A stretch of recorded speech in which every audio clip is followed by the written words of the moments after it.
ప్రియ నిజం బయట పెట్టడంతో రాధ మెడలో తాళి పట్టుకున్న దమయంతి చెంప పగలగొట్టిన రామచంద్ర. అసలు ఇదంతా ఎలా జరిగిందనేది వీడియోని స్కిప్ చేయకుండా చివరి వరకు చూడండి. నువ్వు లేక నేను లేను అప్కమింగ్ ఎపిసోడ్స్లో ఏం జరగబోతుందో ముందుగా తెలుసుకోవాలి అనుకుంటే వీడియోని లైక్ చేసి ఛానల్ని సబ్స్క్రైబ్ చేసుకుని పక్కనే ఉన్న బెల్ సింబల్లో ఆల్ పై క్లిక్ చేయండి.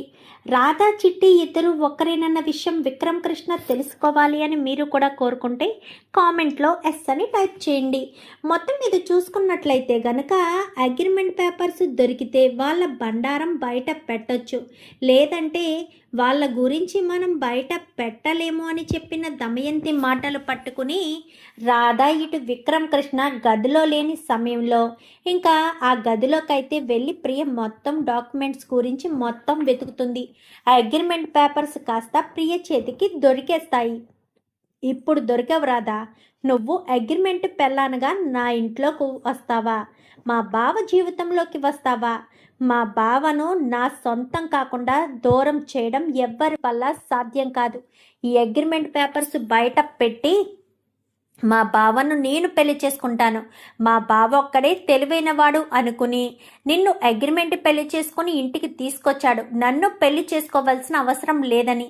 ఇప్పుడు మీ ఇద్దరి పెళ్లి అగ్రిమెంట్ పెళ్లి అన్న విషయం ఈ డాక్యుమెంట్స్తో బయట పడిపోతుంది. ఇప్పుడు ఏం చేస్తారు?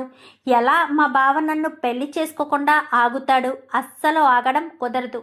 బలవంతంగా అయినా సరే, మా పెద్దనాన్నకు మాట ఇచ్చిన మాట ప్రకారమైనా సరే నా మెడలో మా బావ తాళి కట్టి తీరాలి అని చెప్పి ఇంకా ప్రియ ఎంతో సంతోషంగా అగ్రిమెంట్ పేపర్స్ని తన గదిలోకి తీసుకెళ్ళి మొత్తం అంతా చదువుతుంది. సంవత్సరం పాటు తన బాధ్యతలన్నీ కూడా చూడాలని, సంవత్సరం తర్వాత ఎలాంటి సంబంధం ఉండదని, సంవత్సరం వరకు ఇవన్నీ చూసుకుని తన ఇంటికి రావాలని, సంవత్సరం తర్వాత అగ్రిమెంట్ రద్దు అవుతుందని మొత్తం క్లియర్గా అందులో ఉండేసరికి ఈ ఒక్కటి చాలు రాధని మెడ పట్టి బయటకు గెంటేయడానికి అని ఇంకా ఓ తెగ సంతోషపడిపోతుంది ప్రియ. అదే విషయం తన తల్లికి కూడా ఫోన్ చేస్తుంది. ఏంటి అగ్రిమెంట్ పేపర్స్ దొరికాయి కానీ దొరికాయి మమ్మీ, అగ్రిమెంట్ పేపర్స్ దొరికేశాయి అనేసరికి అవునా, అవి జాగ్రత్తగా ఉంచు. సాయంత్రం విక్రమ్ కృష్ణ రాధా ఇంటికి వస్తారు కదా, రావడంతో విక్రమ్ కృష్ణ నీ జీవితంలోకి రాధ శాశ్వతంగా బయటికి వెళ్ళిపోతుంది. ఇందులో ఎలాంటి మార్పు ఉండదు అనగానే బావకు నేనంటే ఇష్టం లేదు కదా మమ్మీ, బావ నన్ను ఎందుకు పెళ్లి చేసుకుంటాడు? ఏమో, ఖచ్చితంగా చేసుకుని తీరతాడు. ఎలా చెయ్యాలో ఏం చెయ్యాలో నేను చూసుకుంటాను కదా, వాటి గురించి నువ్వు ఆలోచించుకు. మీ బావ నీ మెడలో తాళి కట్టడం మాత్రం తప్పదు, అది ఖచ్చితంగా జరుగుతుంది అని చెప్పనేసరికి ఏమో మమ్మీ, నాకేం అర్థం కావట్లేదు. బావ నా లైఫ్లోకి రావాలని నాకు ఎంతో ఆశగా ఉంది, కానీ బావ వస్తాడా, నన్ను పెళ్లి చేసుకుంటాడా అనేదే డౌటు. రాధ తన జీవితంలో లేదని తను అగ్రిమెంట్ పెళ్ళన్న విషయం బయట పెడితే చాలు, తర్వాత సంగతి నేను తర్వాత చూసుకుంటాను అని చెప్పి ఇంకా ప్రియా దమయంతి ఇద్దరు కూడా మాట్లాడుకుంటారు. సరే బేబీ, నేను చిన్న మీటింగ్లో ఉన్నాను, తర్వాత మళ్ళీ కాల్ చేస్తాను అని చెప్పి లోపలికి వెళ్ళిపోతుంది దమయంతి. అంటే మీటింగ్ నుంచి బయటకు వస్తుంది, వెళ్ళిపోయి మీటింగ్లో కూర్చుంటుంది. ఇంకా ప్రియ చాలా సంబరపడిపోవడంతో ఇంకా ఈలోపు అనసూయ రానే వస్తుంది. ఏంటి ప్రియా, ఏంటి అంతలా సంబరపడిపోతున్నావు అనగానే, ఏంటి వదినాని పిలవడం మానేసి ప్రియా అని పిలుస్తున్నావు? రాధ వదిన ఉండగా నిన్ను వదినాని పిలిస్తే నిన్ను రాధ వదిన్ని ఒకేలా చూసినట్టు ఉంటుంది కదా, అందుకనే నిన్ను వదినాని పిలవడం లేదు, రాధ వదిన్ని మాత్రమే వదినాని పిలుస్తాను అని చెప్పనేసరికి అవునా, ఎందుకు? సర్లే, నీ ఇష్టం, ఎందుకు కాదనాలి? నీకు ఆ పిలుపు కొన్ని గంటలు మాత్రమే ఉంటుందిలే, ఆ తర్వాత శాశ్వతంగా దూరం అయిపోతుంది. మీ అన్నయ్య జీవితంలోంచి ఈ రాధ శాశ్వతంగా దూరం అయిపోవడం ఖాయం అని చెప్పనేసరికి అవునా, ఎందుకంతలాగా అని చెప్పాను కానీ నీకే తెలుస్తుంది కదా అని చెప్పి ఏయో అగ్రిమెంటు ఫైల్ పట్టుకుని ఉంటుంది. ఫైల్ పట్టుకుని ఉండేసరికి ఏంటి ఫైలు, ఎలాగివ్వి నేను చూస్తాననగానే సాయంత్రం చూద్ది కానీ అనసూయ, ఇప్పుడెందుకు అంత ఆరాటపడుతున్నావు? వెళ్ళు, బయటికెళ్ళు, నేను నీకు అవసరం లేదు, వదినాన్ని పిలవను అన్నావు కదా, నీ నోటితోనే వదినాన్ని ఎలా పిలిపించుకోవాలో ఏంటో నేను చూసుకుంటాను, వెళ్ళి ఇక్కడి నుంచి అని చెప్పనేసరికి అక్కడి నుంచి కాస్త వెళ్ళిపోతుంది. ఇంకా అలా వెళ్ళిపోయిన తర్వాత బయటికి వెళ్ళిన అనసూయకు ఏదో చెయ్యబోతుంది ప్రియ. అదేంటో అర్థం కావట్లేదు. అన్నయ్యకి వదినికి మధ్య ఏదైనా చిచ్చు పెట్టబోతుందా? అన్నయ్యని వదిన్ని విడదీయడానికి ఏదైనా ప్లాన్ చేస్తుందా? వెంటనే ఈ విషయం రామలింగానికి చెప్పాలి. అన్నయ్యకి చెప్పాలా? వద్దొద్దు, రామలింగానికి చెప్తే రామలింగం చూసుకుంటాడని వెంటనే అనసూయ కాస్త రామలింగానికి చెప్తుంది. చెప్పేసేసరికి ఏంటి ఎప్పుడూ లేనిది నాకు ఫోన్ చేసావనగానే, ముందు నేను చెప్పే విషయం విను. ప్రియ చేతిలో ఏదో డాక్యుమెంట్ ఫైల్ ఉంది. ఆ ఫైల్ని చూస్తూ వదిన వాళ్ళని విడదీస్తానని, ఆ ప్రియను బయటికి రాధను బయటికి గెంటేస్తానని ఏంటేంటో మాట్లాడుతుంది. ఆ మాటలన్నీ విన్న తర్వాత నాకెందుకో ఏదో భయంగా ఉందనేసరికి, ఏమంటున్నావు అనగానే, అవును ఏ కలర్ ఫైలు అన్నావు అని చెప్పనేసరికి, అది బ్రౌన్ కలర్ ఫైలు అనగానే, అది ఓపెన్గా ఉందా? డాక్యుమెంట్స్ అవి కొంచెం కనిపిస్తున్నాయా అనగానే, అవును కనిపిస్తున్నాయి అనేసరికి, సరే నేను చూసుకుంటాను, నువ్వు ఆ ఫైల్ ఏంటో కొంచెం ఓపెన్ చేసి చూడగలవా? కుదిరితే ఆ ఫైల్ని నీ దగ్గర పెట్టుకోగలవా? తీయడం కుదురుద్దా అనగానే, ప్రియ అసలు గదిలోంచి బయటికి వస్తే కదా తీయడానికి. ప్రియ అసలు గదిలోంచి బయటికే రావడం లేదు. ఆ ఫైల్ని ముందు పెట్టుకునే కూర్చుని ఉంది అనేసరికి, సరే నేను చూసుకుంటానని వెంటనే విక్రమ్ కృష్ణ దగ్గరికి పరుగులు పెడతాడు. పరుగులు పెట్టేసరికి, రే కొంప ములిగిందిరా అని చెప్పనేసరికి, ఎవరి కొంప? నీ కొంప నా కొంప అంటూ విక్రమ్ కృష్ణ జోకులేస్తాడు. రే పిచ్చి, ఆ అగ్రిమెంట్ పేపర్స్ ఫైలు ఆ ప్రియకు దొరికిపోయిందిరా అని చెప్పనేసరికి, ఏమంటున్నావురా అనగానే, నిజం అగ్రిమెంట్ పేపర్స్ ఉన్న ఫైలు ప్రియకు దొరికిపోయింది. ప్రియా ఫైల్ని పెట్టుకుని రాధని ఇంట్లోంచి బయటకు గెంటేస్తానంటూ అనసూయ ముందు ఏంటేంటో మాట్లాడిందంట. అనసూయ నాకు ఫోన్ చేసి చెప్పిందనేసరికి, ఇప్పుడు ఏం చేయాలరా అనగానే, ఏం చేయాలో ఏంటో ఏమీ తెలియడం లేదు. బహుశా ప్రియ అమెరికా వెళ్లకుండా ఉండడానికి కారణం ఇదే అయ్యుండొచ్చు. మీ ఇద్దరి మాటలు వినుండాలి. విన్న తర్వాత తనకు అనుమానం వచ్చి ఉండిపోయింది. మీరిద్దరూ బయటికి వచ్చేసారు కదా, అందుకు గదిలోకి వెళ్ళి ఫైలు వెతికినట్టుంది. ఫైలు దొరికింది అందుకని.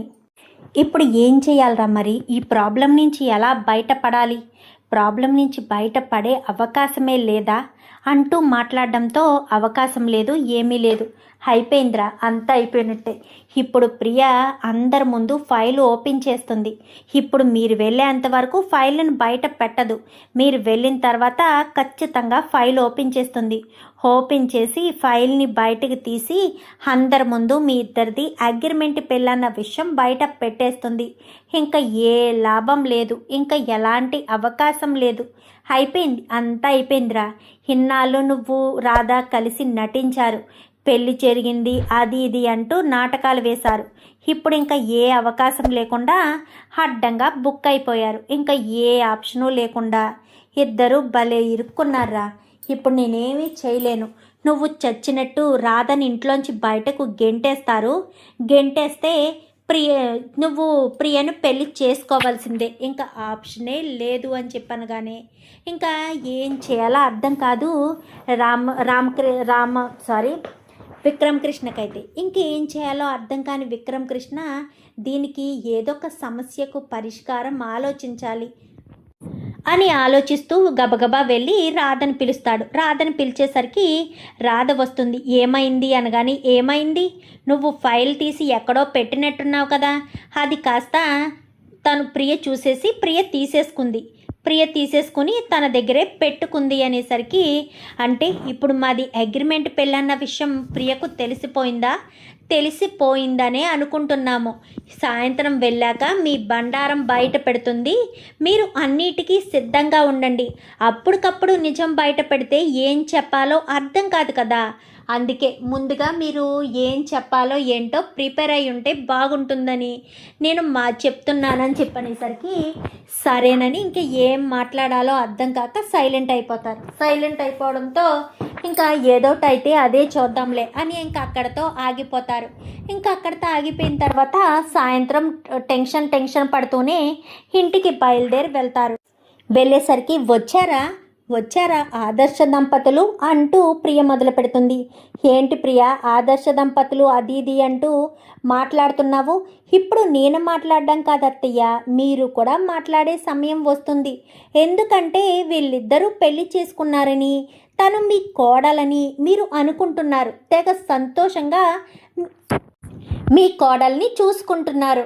నిజానికి తను మీ కోడలే, కానీ 1 సంవత్సరం మాత్రమే మీ కోడలుగా ఉంటుంది.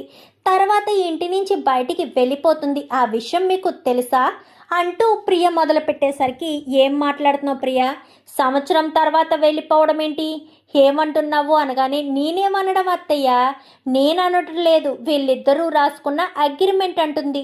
ఎందుకంటే బావ ఇటు రాధా ఇద్దరూ కూడా సంవత్సరం పాటు కలిసి ఉంటామని, సంవత్సరం తర్వాత విడిపోతామని 1 ఇయర్ అగ్రిమెంట్ మ్యారేజ్ చేసుకున్నారు అని చెప్పనేసరికి ఒక్కసారిగా అందరూ షాక్ అయిపోతారు. ఏంటి అగ్రిమెంట్ మ్యారేజా?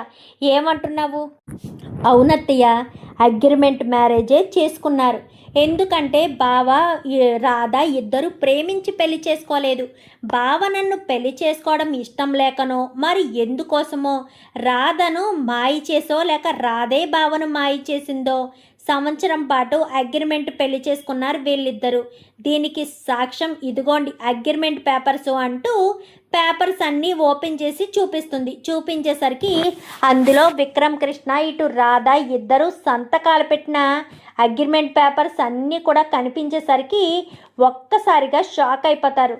షాక్ అయిపోయి, ఏంటి నమ్మలేకపోతున్నారా?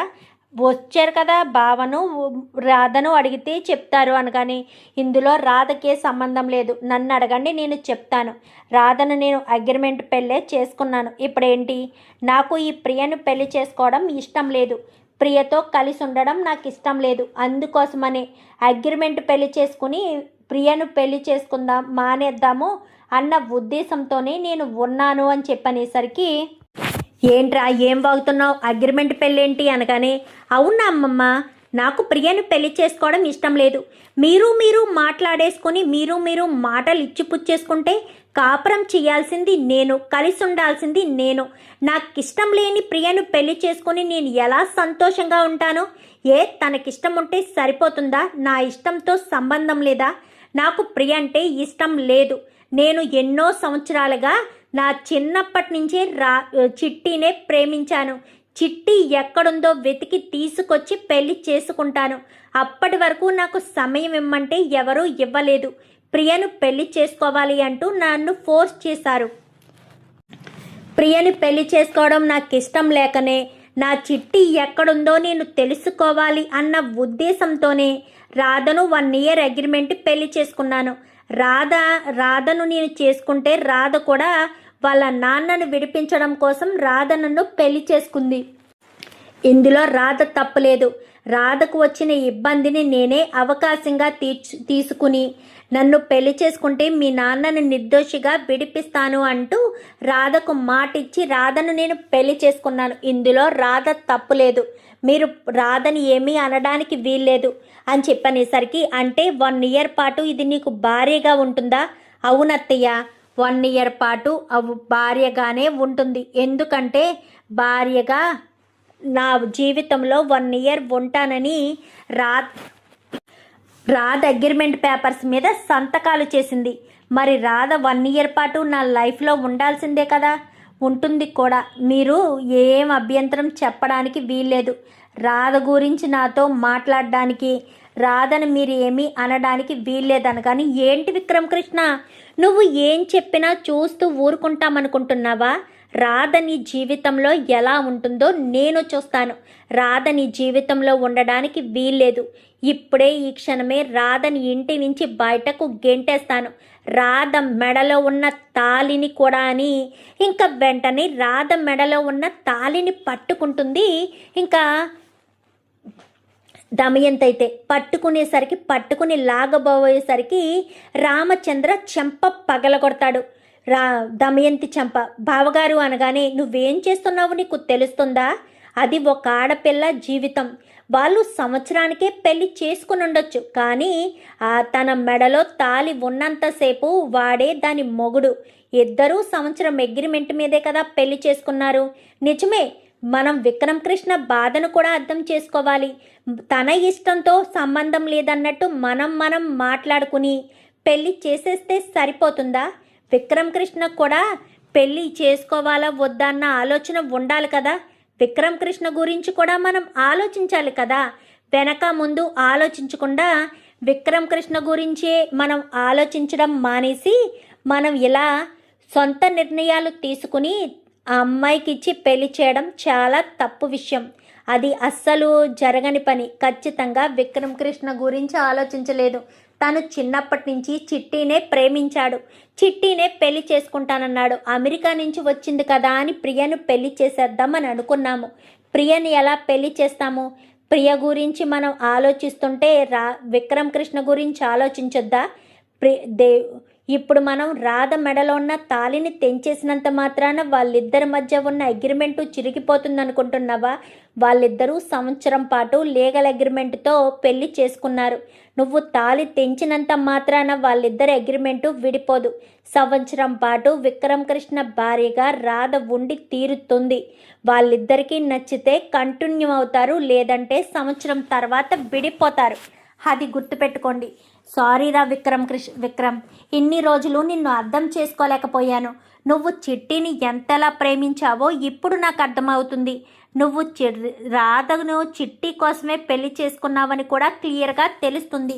నీ ఇష్టాన్ని నేను వ్యతిరేకించినందుకు, నిన్ను బాధ పెట్టినందుకు నన్ను క్షమించు అంటూ ఇంకా మాట్లాడేసరికి, అయ్యో మావయ్య, మీరు నాకు క్షమాపణ చెప్పడం ఏంటి మావయ్య అని చెప్పాను. కానీ మరి ఏం చేయమంటావురా? నేను తప్పు చేశాను అని నాకు అర్థమైంది. నేను చేసిన తప్పేంటో కూడా నాకు తెలిసింది. ఇక మీదట నిన్ను బాధ పెట్టే ఆలోచన చెయ్యను అంటూ ఇంకా విక్రమ్ కృష్ణతో అయితే రామచంద్ర మాట్లాడతాడు. రాధను తీసుకుని నువ్వు లోపలికి వెళ్ళు అనేసరికి రాధను తీసుకుని లోపలికి వెళ్ళిపోతాడు విక్రమ్ కృష్ణ. వెళ్ళిపోయేసరికి ఇదేంటి ఇలా జరిగింది అనగానే, ఎలా మాట్లాడితే మా మావయ్య మనసు కరుగుతుందో నేను అలానే మాట్లాడాను.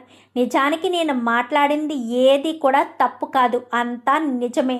నేను మనసులో అనుకున్నదే మాట్లాడాను. అయినా ప్రియ అంటే నాకు ఎప్పుడూ ఇష్టం లేదు. ప్రియని పెళ్లి చేసుకోవాలన్న ఆలోచన లేదు. వాళ్ళు మాట్లాడేసుకుని నాకు ప్రియకు పెళ్లి చేసేద్దాము అని ఫిక్స్ అయిపోయి పెళ్లి చేసేస్తే నేను మాత్రం ఎలా చేసుకుంటాను? పెళ్లి చేసుకోలేను కదా. అది మా మావయ్యకి అర్థం అవ్వాలని అలా మాట్లాడాను. నువ్వేమీ ఫీల్ అవ్వకు. ఇంట్లో నిన్ను ఎవరు ఏమీ అనరు. బహుశా మా అమ్మ నాన్న నిన్ను దూరం పెట్టవచ్చు అంతే. అంతకు మించి ఏం జరగదు. ఎందుకంటే వాళ్ళే నిన్ను ఓననుకున్నారు కాబట్టి. ఇప్పుడు నువ్వు కాదు, సంవత్సరం తర్వాత వెళ్ళిపోతావు అన్న ఉద్దేశంతో వాళ్ళకు బాధ ఉండొచ్చు. ఆ బాధ వల్ల నిన్ను దూరం పెట్టడానికి ప్రయత్నం చేస్తారు అంతే. అంతకు మించి ఏమీ ఉండదు అంటూ మాట్లాడేసరికి, అది కాదండి అంటూ రాదనగానే, కొంచెం బాధ ఉంటుందిలే. ఇన్ని రోజులు నిన్ను సొంత కోడల్లా చూసుకున్నారు కదా. ఇక మీదట దూరం పెడితే నీకు ఆ బాధ ఉంటుంది. నేను అర్థం చేసుకోగలను, కానీ తప్పదు అని చెప్పి ఇంకా విక్రమ్ కృష్ణ కాస్త సర్ది చెప్తాడు. ఇంకా ఏంటి మమ్మీ ఇలా జరిగింది? ఆ రాధని ఇంట్లోంచి బయటకు గెంటేసి బావకి నాకు పెళ్ళి చేస్తావు కదా అని నేను అనుకుంటే నువ్వేంటి మమ్మీ ఏం మాట్లాడలేదు? ఏం మాట్లాడమంటావు బేబీ? ఆల్రెడీ వాడు చెప్పాడు కదా నాకు ప్రియ అంటే ఇష్టం లేదు, మీరు ఆలోచించుకుని పెళ్ళి చేసేస్తాను అంటే నేను ఎలా చేసుకుంటాను?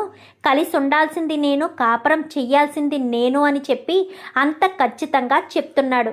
పైగా వాడు చిన్నప్పటి నుంచి చిట్టీనే ఇష్టపడ్డాడు తప్ప నీతో మాట్లాడడానికి కూడా ఇష్టపడేవాడు కాదు. అలాంటి తప్పుడు నిన్ను పెళ్ళి ఎలా చేసుకుంటాడు?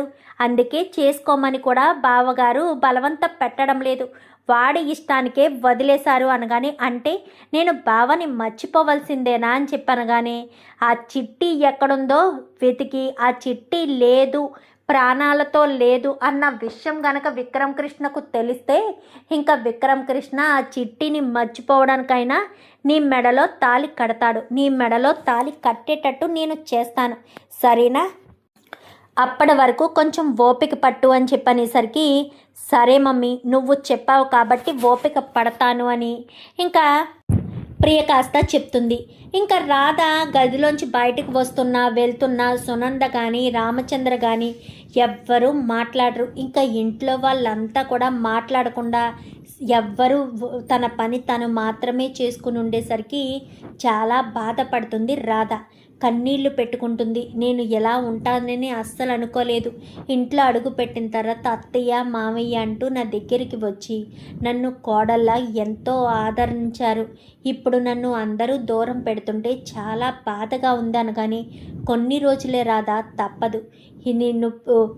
మీ నాన్నని విడిపించేశాక నువ్వు ఉండాలనుకుంటే ఇక్కడ ఉండొచ్చు, లేదంటే మీ ఇంటికి వెళ్ళిపోవచ్చు.